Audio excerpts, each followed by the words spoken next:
Hi guys! Share ko lang po nang inimbita po ako sa isang birthday party po. Iyan, may salad po. Iyan, may chow fun. Sarap. Ang sarap po ng food nila. Ang dami-dami buffet po yan. Buffet.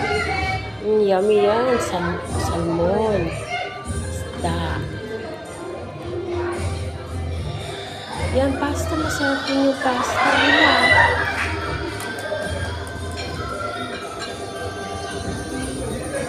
Yan, chicken tikka, bread,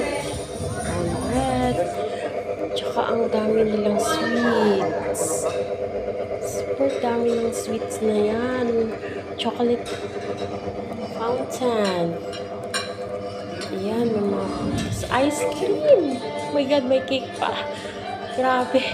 As in, super busog talaga ako ng time.